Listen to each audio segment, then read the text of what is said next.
Previously on the Damage Guild podcast. You make your way to the castle. You see the king sitting at the head of the table. We bend to one knee. We are most honored to be in your presence. The real reason I called you here is that reports have arrived from the small kingdom of Waspel to the south. The neighboring Ironfang orc tribe is making ready for an attack far exceeding their usual raids. Travel to Ironfang and assess the situation there. Find where the armies are gathering and determine their strength. If possible, find the cause for their sudden increased aggression. You will receive no help from Ormog, and you must leave your Sapphire Saber tokens here. Should your mission go awry, there should be nothing on your persons to connect you with us. Wow. This message will self-destruct. Doing this job for the king potentially means that we get to make a lot of money right now. Hey Malin, do you have any books on Orcish as a second language? Orcish for adventurers. Perfect. You leave the library and work your way south onto the Strawn Highway towards Waspel.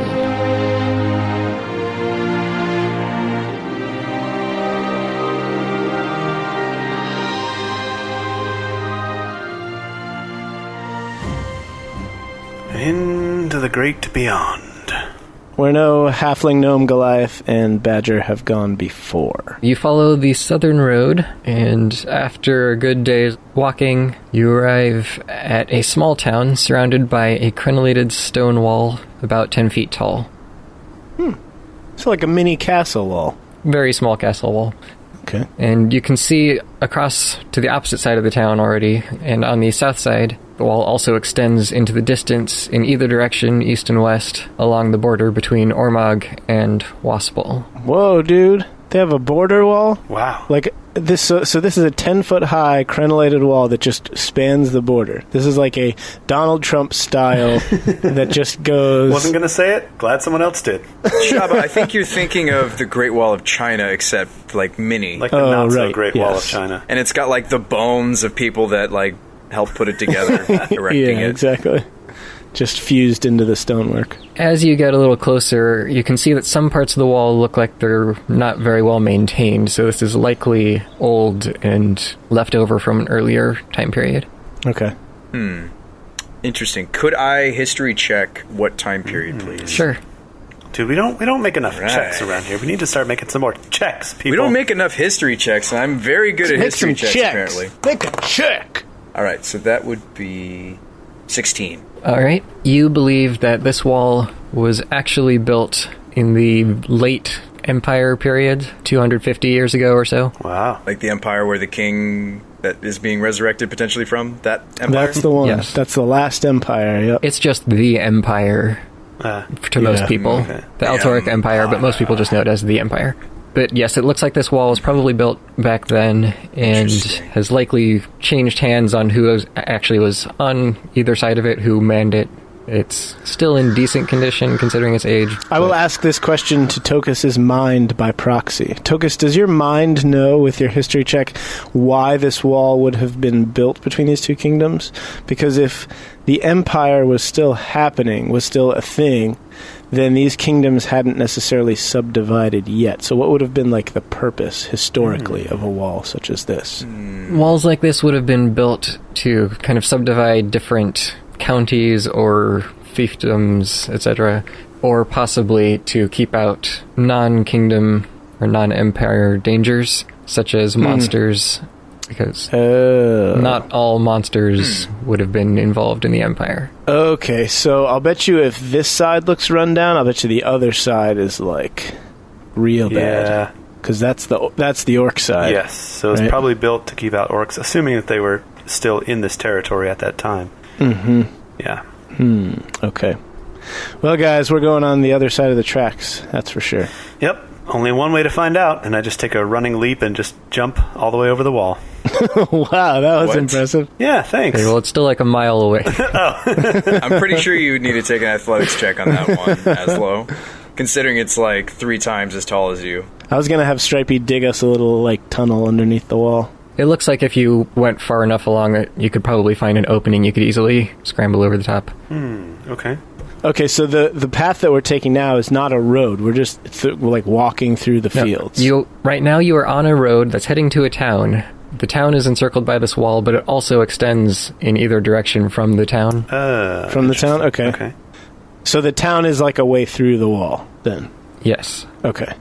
Do we know, by any chance, which side of the wall the people fall under or believe themselves to be? This town is part of Ormog.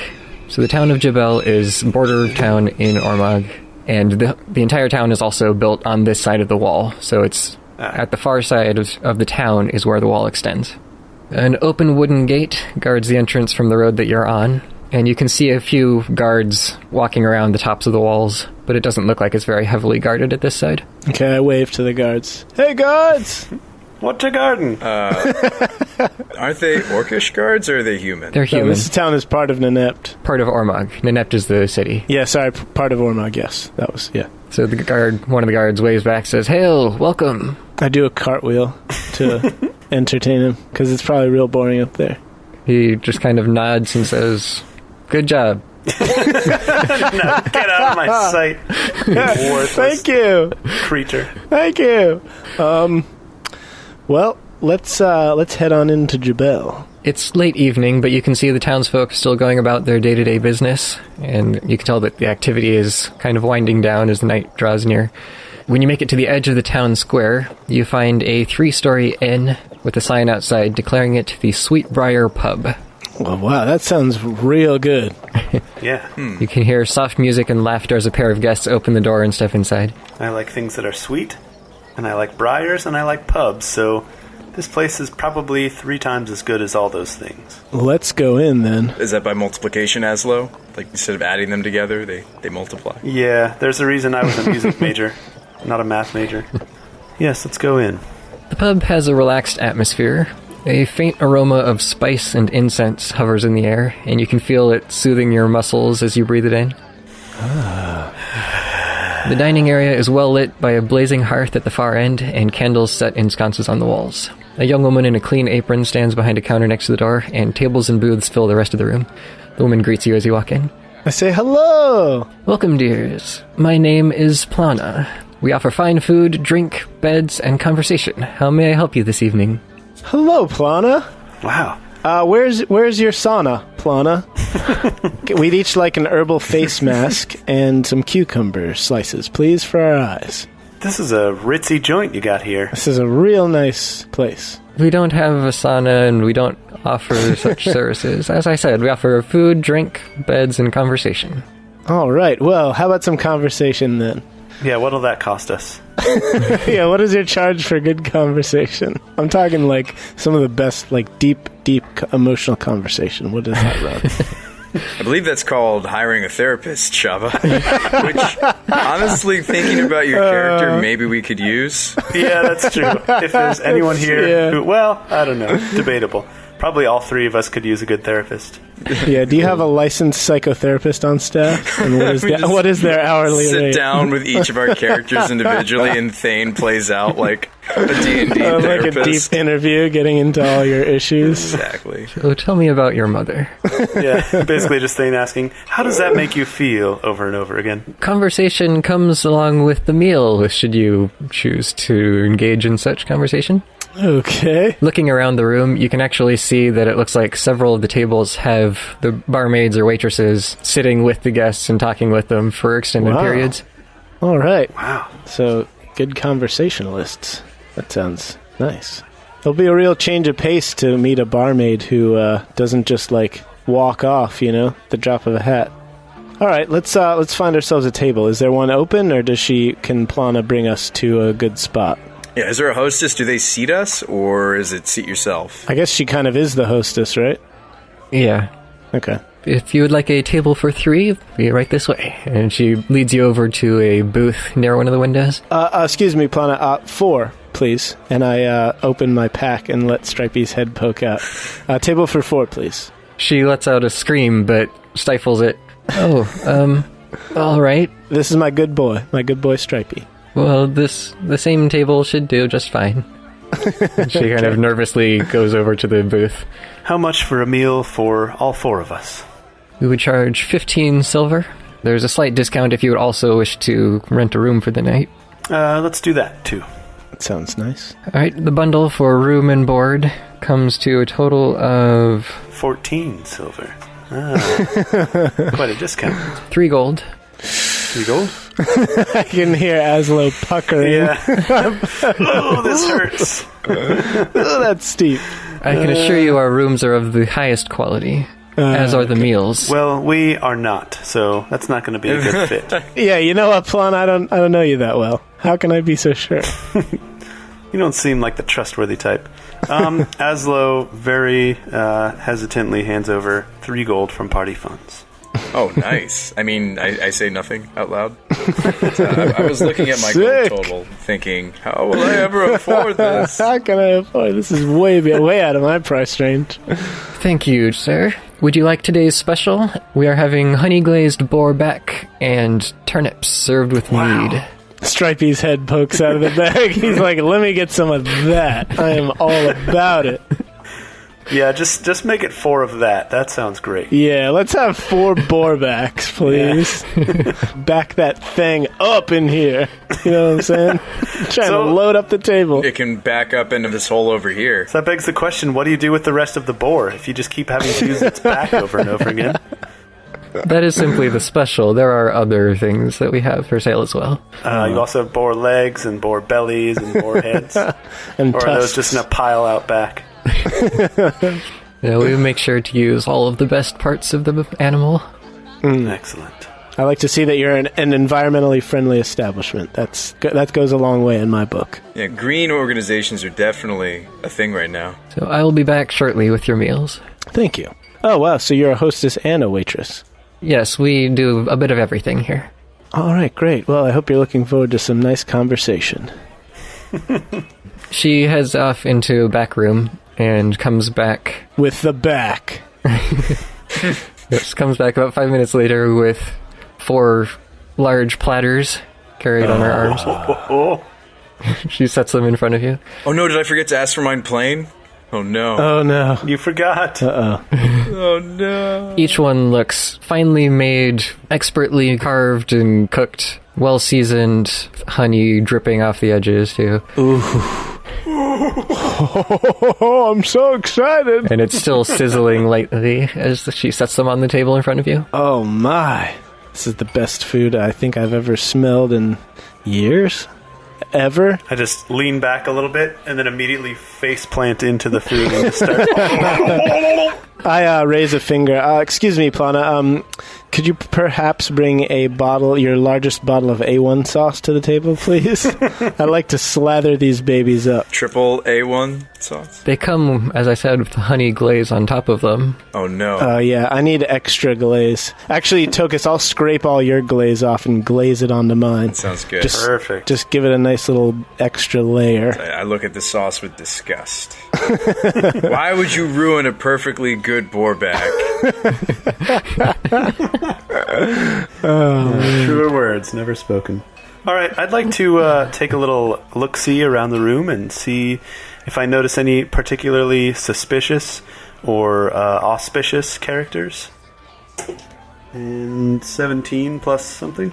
I guess an investigation probably would be better. Plus 1. 18. Most of these people are caravanners, either that or locals who are coming in for the fine food.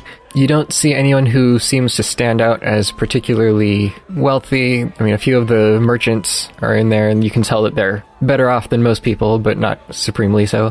And as far as suspicious characters, you don't really see much of that either. It seems like this place is on the up and up, you know. There are a lot of people enjoying quiet conversations and music.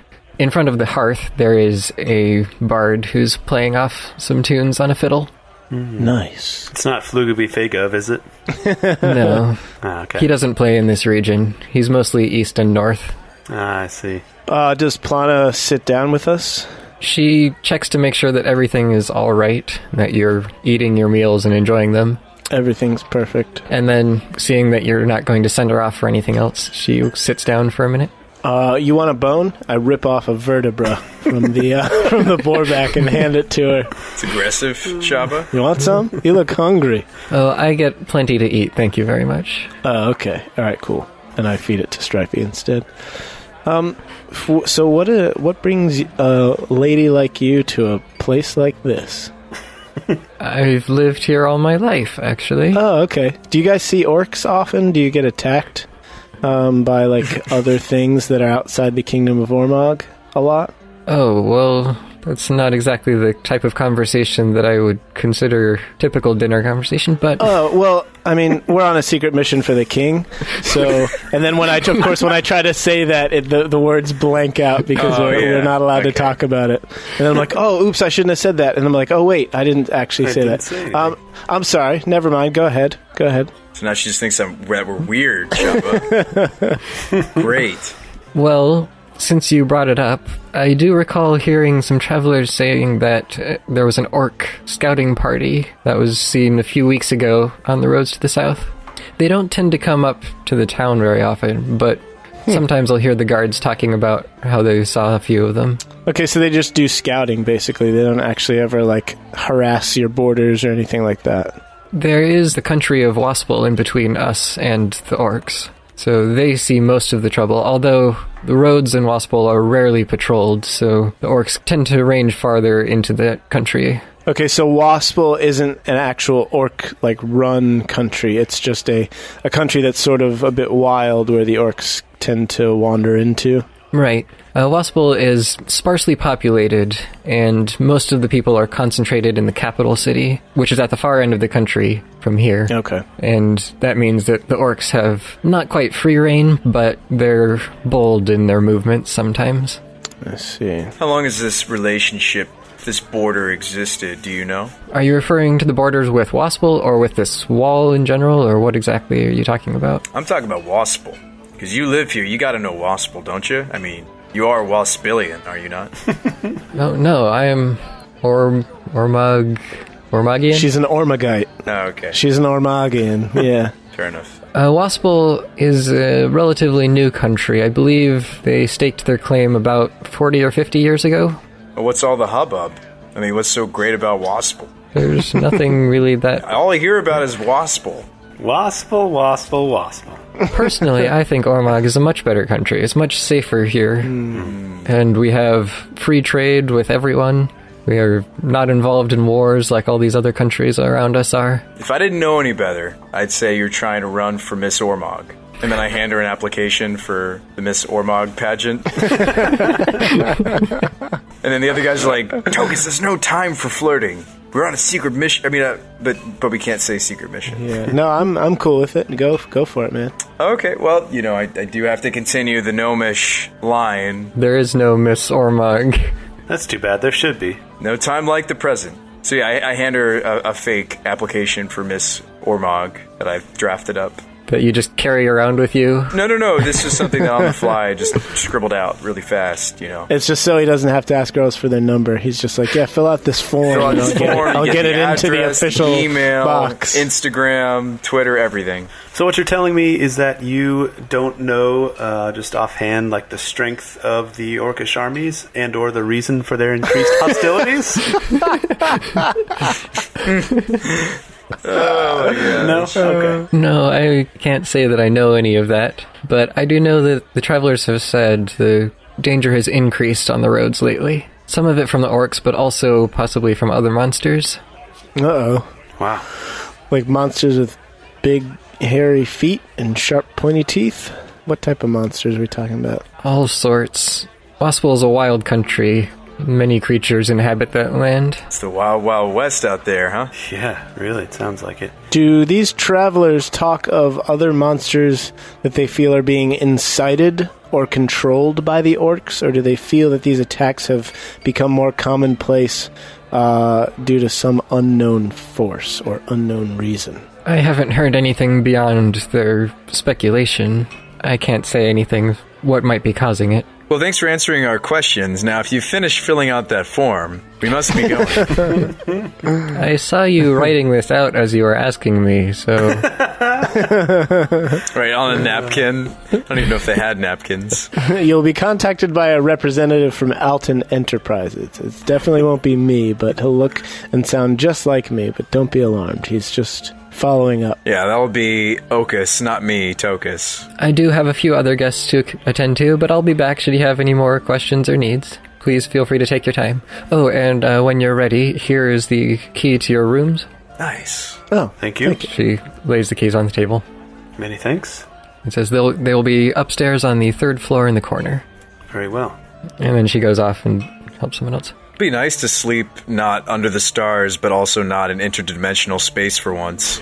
In a normal room. Yeah, I kind of figured we've probably got a big day ahead of us of traveling through dangerous territory, so we should get a good meal and a good night's sleep. For sure. Is there anything that we need to do while we're in town? Well, I will spend some time beseeching Kavaki for safe travels and a fruitful journey into this hostile territory, which we are about to enter. They have a Ramlord shrine here on the outskirts of Ormog, Shabba? No, I have my own, and I pull it, I start pulling it out of my pack, and it just keeps going, and it's like 10 feet tall. What does it even look like? It's like an obelisk with like a huge Ramlord like statue on it. You carry this around? And I put it down, and I kneel. Maybe it's inflatable. I kneel to the ground as I bring my plate onto the floor, and I eat I kneel down, and I eat prey as I'm eating. And then after I'm done praying, the obelisk vanishes as if it were never there. And I'm like, it may have not been ever there. Was it? I don't know, Tokas. Or was it all in your head? Oh, and then my thought bubble pops, and I'm like, man, like how would you do that? And then I start drafting up plans for like an inflatable, like portable Ram obelisk for Shabba to be able to pray to. Because I've noticed that he's been talking less and less about the Ram Lord, and I hope that his conviction hasn't been swayed by hanging around 2 non-believers for so long. You know? Oh, not at all. It's very important for believers in the Ram Lord to stay together so that they can bolster each other's faith and shoulders together. My faith in the Ram Lord has not been shaken. 1 iota. That's good, Shabba. Yeah, so you think you're hallucinating about the obelisk, and then all of a sudden everything starts to tunnel out.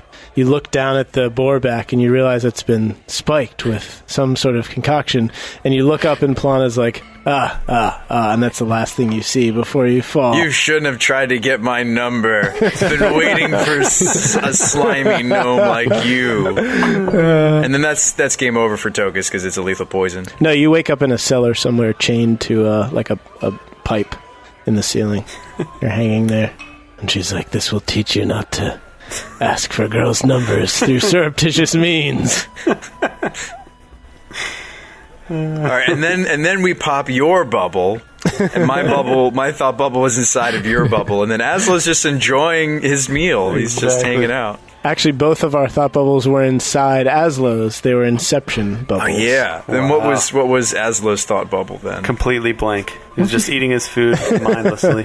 It's absolutely delicious. Yeah, and then that thought bubble was inside of Stripey's thought bubble. Right. Stripey was thinking of ways to kill us all so he can take over the company. He's pulling the strings like a master puppeteer. He is a crime lord, remember? He's a woodland mob boss. Yeah. You were going to say, Thane? I don't know. I don't even know where we are anymore. Can we, Thane, can you let's set the setting? You're enjoying your meal? Let's finish up our meals and go home or go to sleep for the night. Yep. Okay. So a few more customers come in and out as you're eating. Looks like just regular old travelers for the most part.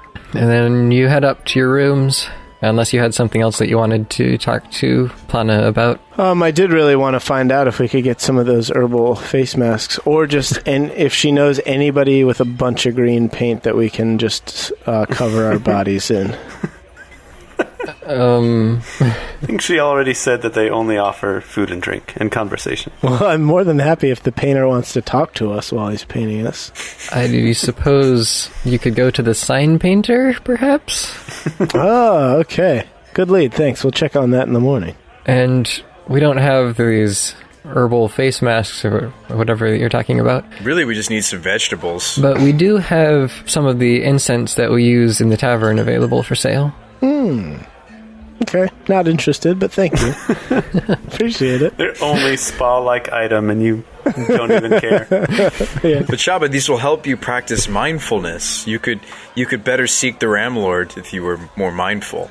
I guess so. But I mean, I could also just burn, like, random animal carcasses, and it would probably smell about the same. Same thing. And sacrifices to your lord. I did say that, this incense and spice smell felt soothing to your muscles after your long trip here. Some sort of relaxation magic, perhaps. Perhaps a mild laxative, even. The finest of magics. For those troublesome... Okay, no, I'm not going to go there. Boys, let's go to sleep, shall we? All right, yeah. So you each go to sleep in separate, small but comfortable rooms.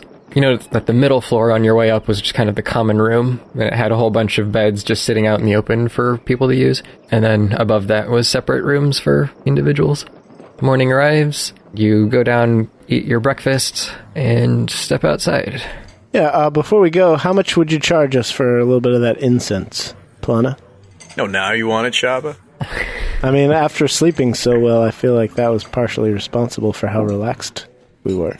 One small log of it that would burn for 6 hours would cost you 1 gold piece. Yikes. That's quite expensive. I'll take it. It is made of only the finest herbs. Oh, yeah. Some good herbs, man. I will take a log. Okay. No, I'll take 2 logs. Is that what the kids are calling it now? Logs? Yep. Yep. Better believe it. Each one is like 6 inches long, maybe 1 inch square. Okay. Nice. Who has the earring of hearing, by the way? Ooh, who does have that? Oh, wait. Did I say I would put it on? Pretty sure Azlo has it, Shabba. Because he was going to use his new spell to sneak up on the orcs. Okay, sweet. I'm just making sure someone's got it marked down. I absolutely have it marked.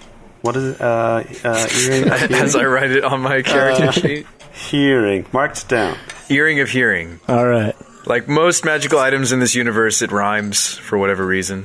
Or has alliteration. Or alliterates, exactly. Yeah. Because most wizards who create magical items are clever like that. Yeah, they're all poets or wannabe poets. All right, let's find the sign painter. Isn't there a name for that? You really want to just paint yourself with green paint? Can we find out more information about this sign painter? Azlo, you have invisibility. We have to blend in the natural way. Yeah. Oh, I thought this was for your spa needs, for feeling like you had a mud bath going on or something. I was looking for one of those spa face masks that like is kind of green-ish, you know, thinking that we could just cover our entire bodies with it, and then maybe look like someone like cucumbers with the skin peeled off, or orcs.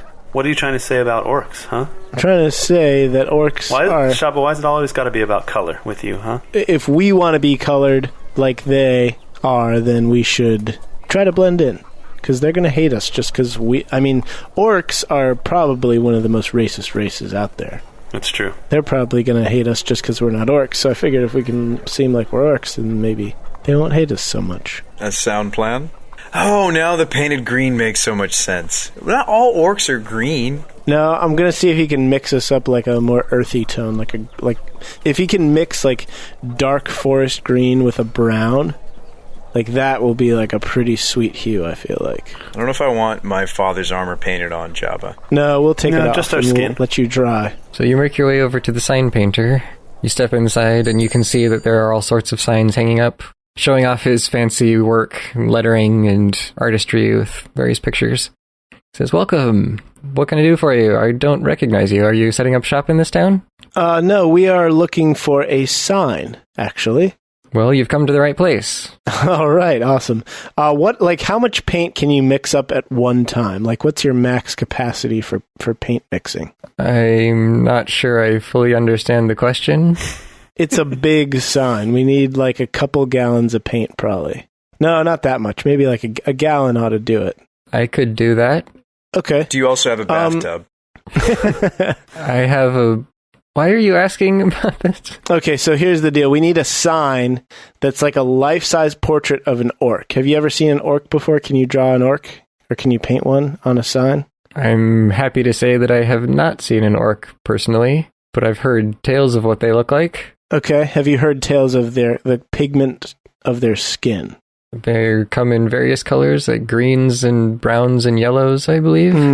Yeah. So let's say that we want you to paint a sign of an orc that's like as lifelike as possible. So go ahead and just mix that real, like, that dirty green, brown kind of hue and just mix up a bunch of that paint. and then we'll hit the next step after that. And like once we make sure that the color is super good. I kind of need to know the whole process here. I don't like mixing too much up because it dries out quickly. Okay, well, if it makes you feel any better, we will buy all of the paint that you mix up. What are we talking here exactly as far as the cost of paint these days? 5 silver a pint. Oh, they come in pints? They come in pints. I'm getting one. Which comes out to how much per gallon? So 16 cups in a gallon. Every pint is 2 cups. Should be 8. So 4 GP for a gallon. That sounds about right. All right. Yeah, let's do it. You know what? Forget the sign. We'll worry about that later. Just mix up the paint. Let's get that color real nice and orky. Yeah, I mean, you said you don't even know what an orc looks like anyway, so what use are you? Yeah, if you've never seen an orc, then you definitely can't paint one on a sign. So let's just go with the color, and we'll just buy the paint, and we'll take it to an artist who has first-hand experience with orcs. Now, Shabba, hold on one minute here. Let's chat for a second, and I huddle up with you guys. So I don't think this plan's going to work. One, because paint is really expensive, and it's only 4 gold, Azlo. Because just painting our skin green-brown is not going to make other orcs think that we are actually orcs. First of all, they're going to probably smell the paint on us. Second of all, they're going to smell that we don't smell like orcs. And third of all, they're going to see that we don't look like orcs. So that's at least 3 reasons why this is a bad idea. Azlo, you're being really pessimistic about this. I don't feel like you have faith in us, Azlo. I don't think you think that we can successfully complete this mission. So Tokas starts drawing up some sketches. Okay. But keep talking, Shabba. You don't think we're going to get out of this alive, do you? It's just a lost cause to you. No, I have full faith that we will accomplish what we came here to do, and there's even the possibility that all of us will survive it. Yeah, the possibility. So what if the orcs are holding arrows to Tokas and my head and Stripey's, and they give you a musical instrument and they say, play or they die? Then what happens? I'll make something up. We'll figure it out as we go. But why? Tokas, what are you doing over there? Just give me a second, guys. I got a plan, but keep talking. Okay, first of all, to smell like an orc, all you got to do is just roll around in the dirt for a little while. That's just all orcs smell like, is just dirty. And we put the paint on. At least we'll have some form of camouflage or disguise. And then you can use your sweet-talking ways to get us the rest of the way. Listen to their orcishness and be like rah, rah, rah, rah, rah, and make a real good charisma check, and they'll be like, oh, you guys are cool. Come fight in the ranks with us. Yeah, that brings up another point, actually, because the two of us are really short, and you're really tall. Yep. So that's just another way that we don't look like orcs. You guys can be my goblin buddies, and I'll be Mr. Trollhead. All right, Tokas, what do you have over there? All right, hang on. I'm putting the finishing touches on this. Okay, so you're absolutely right. We do need to smell like orcs. But the problem is, even if we were the right hue and we, bought some clothes from the local thrift shop that orcs might be, not that all orcs are poor and wear clothes from a thrift shop. That's not what I'm trying to say. I'm not trying to say that all orcs are green either. But what do all orcs have? Body odor? We can easily replicate that. What are physical features that the three of us don't have? If you want to turn, fangs? Azlo and I looking tusks. like God. Thank you. So I drew up some plans, and I show you guys the plans for some prosthetic tusks. And you know where we can get tusks? We just ate boar back last night. Back to the inn. Let's talk to Plana. Get her to, let us in on the old tusk repository where they keep all their spare tusks. And we can get in on some tusk action and create those prosthetics. And to save money, we only have to get tusks that fit Shabba and I. We don't have to do this for Azlo. Oh, Azlo's going to be the girl orc? What? No, Azlo actually could be our slaver / invisible. I drew up plans for both of those angles. Okay. So one, we bind our arms, our hands and stuff, and Azlo takes us into territory, and then they think they have to rescue us because we're just a poor little goblin and orc that have been captured by this odd-looking short slaver. All right, so that's one story old- we could go with. The old Wookiee and poorly fastened handcuffs plan? Yes. Exactly. And then we break free very easily because they're not tied very well on purpose. And then we kill them. The whole orc army. We'll kill all of them. Well, no, just the ones that went to rescue us. Okay, that's good. And then from there, we'll just figure out the rest when on the fly. Now, Azlo might have to die, but... Yeah. Well, you could always get invisible and run away. But I don't think orc tusks are going to be expensive. They're junk, right? I mean, if they're really like going to charge us money for them, then I'll just trap some boars on the way down. I mean, I could just set traps and trap wild boars. If they're around here, they'd probably just take the tusks and chuck them with the rest of the skeleton. We might need to make prosthetic ears for me that kind of look like goblin ears. Mm-hmm. What are some other features about orcs that you don't look like Shabba? I mean, you do have the protrusions. My ears are probably the least pointy out of all of ours. You're a gnome. Yeah, I don't think orcs have pointed ears, do they? I know goblins. It kind of depends on your mythology. It sort of is like a world-building element. What do you think about this plan, Azlo? It's a lot cheaper than making all of us look like goblins and orcs. That's true. We could probably pick up the tusks pretty cheap. And I suppose if you guys are set on the paint plan, then have at it. I mean, we might as well, right? What do we got to lose? Well, we might have to find some storage because I don't think they're going to buy that a goblin has awesome, expensive, perfect fit gnomish armor. They just tell them you stole it off a gnome. That's a perfectly goblin-y, orcish thing to do. So you're thinking, Shabba, we only paint the parts of me that are exposed? Yeah. Okay. But you could go shirtless. I mean, your armor's basically paper anyway. I mean, it's hides. It's leather and tough hides. In other words, we don't need to buy that much paint. We only need face and arm paint, basically.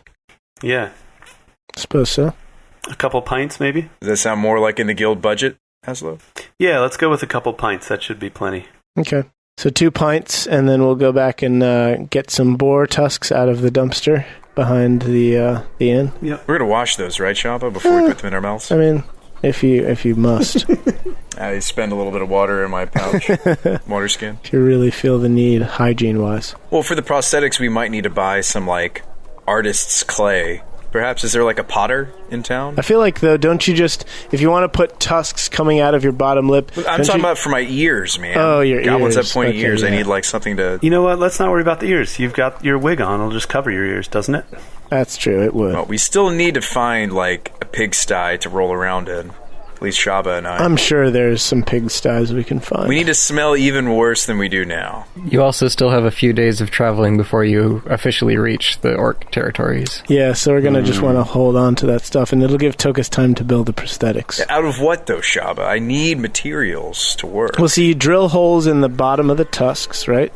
And then you attach them to a framework. Okay. So like a metal wire frame, kind of some kind of the precursor to braces, like something that slips inside your mouth, like an extra jaw, and chills in there, and then lets those tusks come out.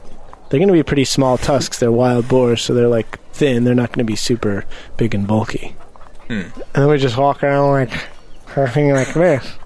For 3 days till we find the orcs, and then we can be like, "Hey guys, we're orcs too.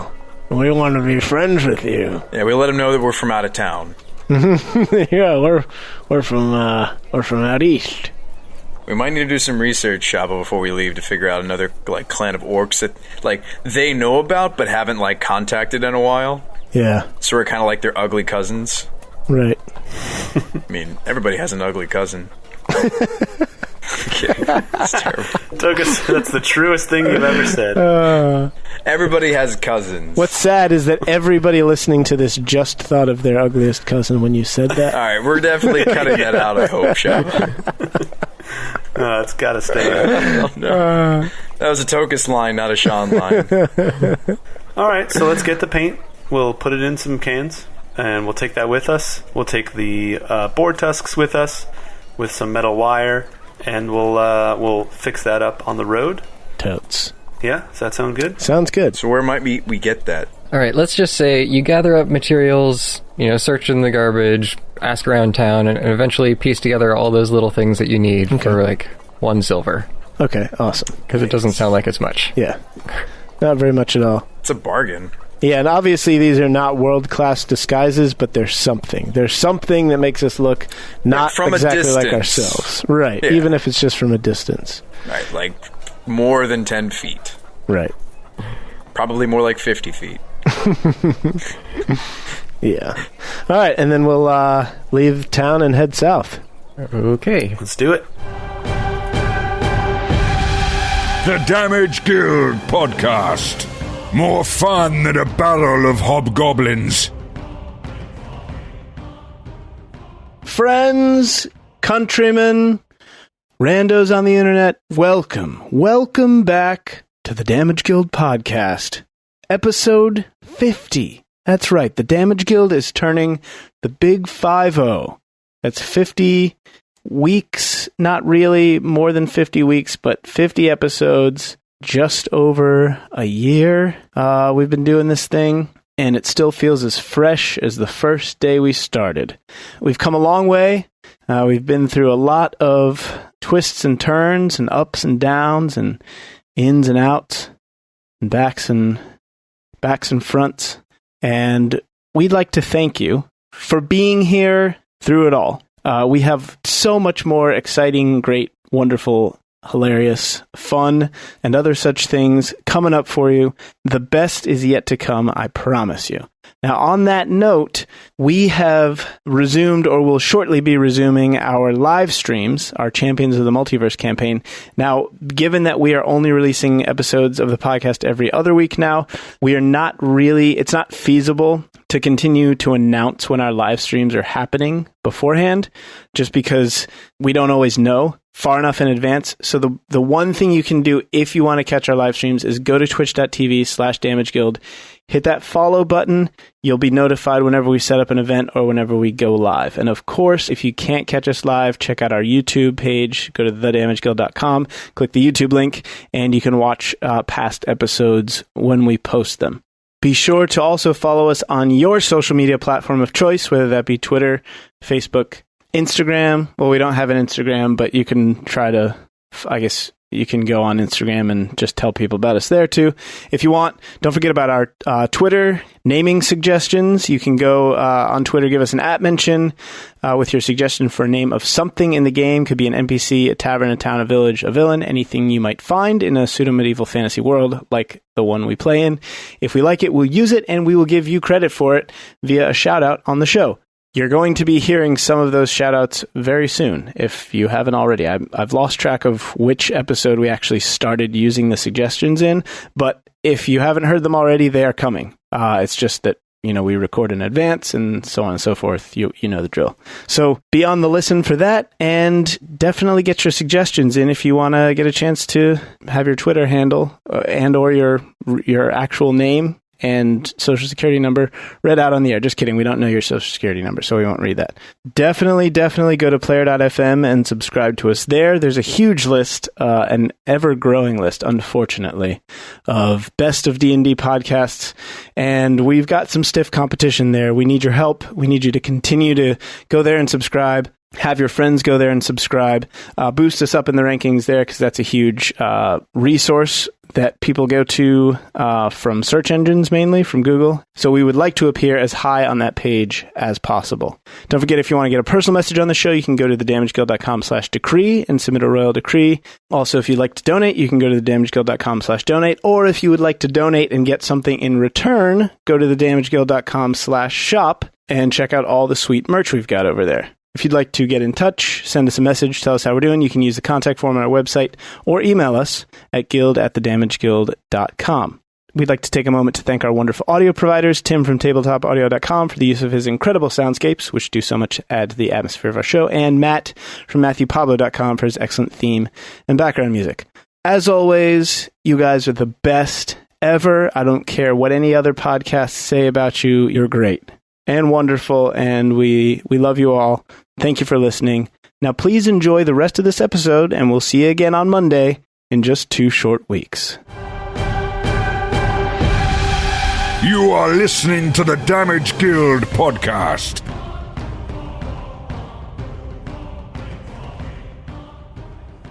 Oh, and before we leave, I go into the inn and I give Plana Tokas' number, and I'm like, my friend Tokas, he is all about it. Just saying. And then I leave. If only you had numbers. Yep. It's just the number 5. Because on a scale of 1 to 5, Tokas likes you a 5. 5 stars. I leave a 5-star review on her Yelp page. Her Yelp page. All right, and we forge ahead to adventure and beyond.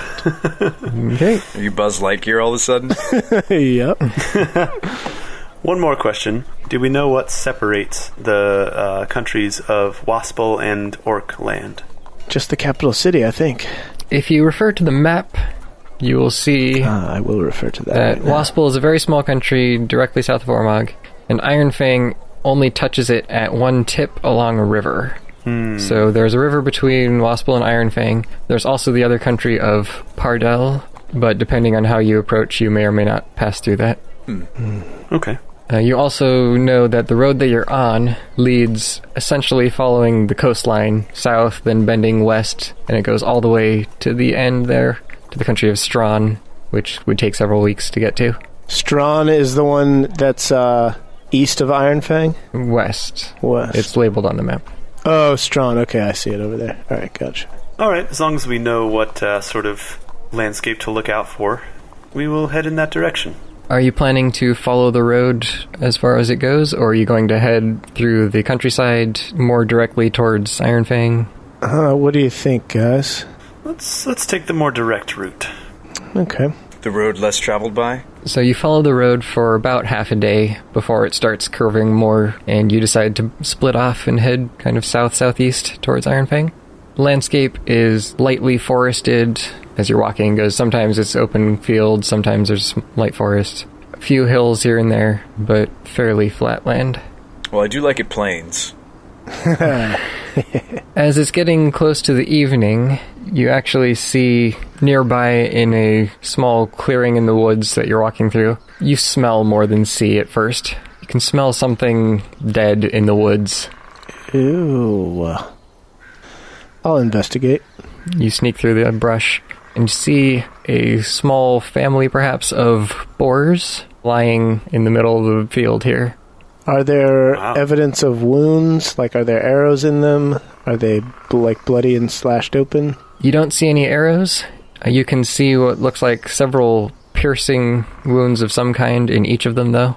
They're about 30 feet away, so you can't see a whole lot of detail. All right, I will approach cautiously. Wait a minute. Shabba. Okay, I stop. How far out do we think there are orcish scouts or hunters? We don't really know, do we? Especially if they're planning to go to war with Ormog. Or, with Yeah, with Waspel. With Waspel. They will have scouts. Mm-hmm. Just because they're orcs doesn't mean that some of them haven't trained in the art of stealth and hunting Yeah. and tracking. I pick up a stone and toss it into the center of the family of dead boars. Like 30 orcs stand up.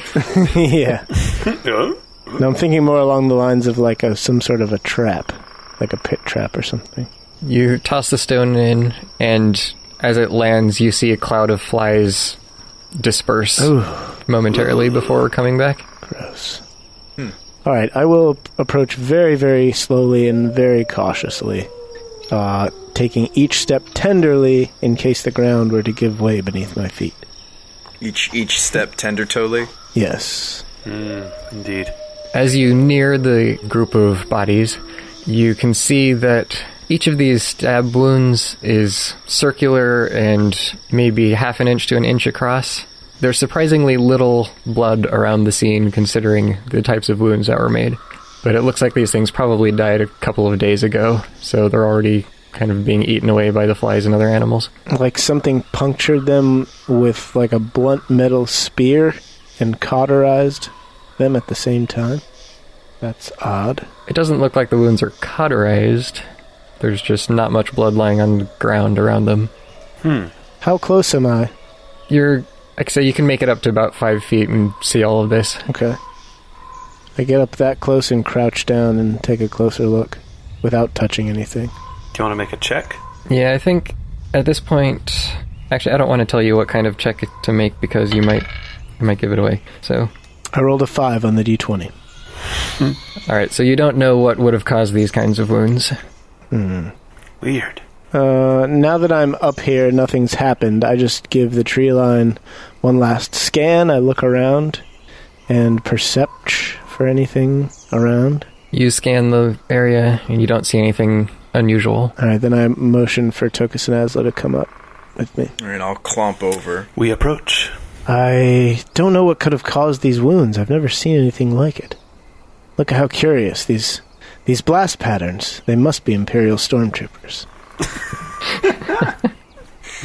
I suppose if we have about 10 minutes of time that we could spend at this site, I could see if there are any lingering magics about. That would be a good idea. All right. These boars tend to travel in single file to hide their numbers. Yes. They also tend to cast spells, so that's why Yeah. I'm doing this. All right, that's good. So, I will cast Detect Magic. So we crouch in complete silence for 10 minutes. Except for him Except for Azlo chanting. playing his music and chanting as he casts the Is spell. there any... Well, I'm going to do a little bit of detective work while he's working on that, if that's okay. Yeah, go for it.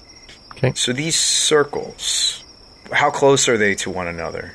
You said there were multiple. They're spread out. Well, I'd say actually it's more random. Some of them are close together, some of them are far apart.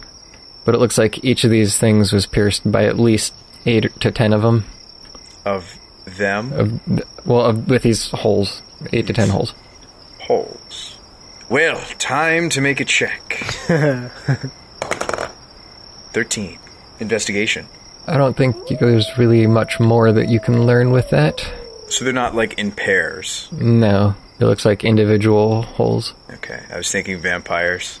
Now, they're bigger than vampire fangs would be. It's not like teeth marks or anything. They're just perfectly spherical, perfectly circular holes. Yeah. Curiouser and curiouser. And there's nothing inside, like, do I, like, reach into one of the, like, one of the holes? If you want. Go for it, man. Go to town. I will do so. I will reach into one of those holes. There's, like, maggots and... Oh, Yeah, it's very unpleasant. feels squishy. Kind of like a... Oh, God. Oh, okay, all right. For the good of the colony. You're investigating. It seems like the wounds are pretty deep. Well, anywhere from like 2 to 5 inches in. Do any of them go completely through? No. Strange. Yeah. And there's nothing in there. Like, I don't find any residue or projectiles or... Nope, you don't find anything that you wouldn't expect to find. Interesting. Maybe you're right, Shabba. Maybe it was a staff, like a bow staff fighter. Or a staph infection. It was a bow staff fighter infected with a staph infection. Probably. Double staffed. Yeah. Yeah, that's a painful death. So when my spell goes off, do I sense anything? No, you don't sense any magic. Not magical. What kind of fighter would fight in such a way, or hunter would hunt in such a way? What kind of non-magical boars would die in such a way? And there's no blood. Well, there's little bits of blood here and there, but very little. Wait a minute, we're doing the wrong checks entirely. Shabba, this is you. Huh? This is your check. All right. It's some kind of monster or beast. I make a survival check. I got a 23. Well, I already did your check to see if you could identify what caused the wounds. That one failed. But survival check.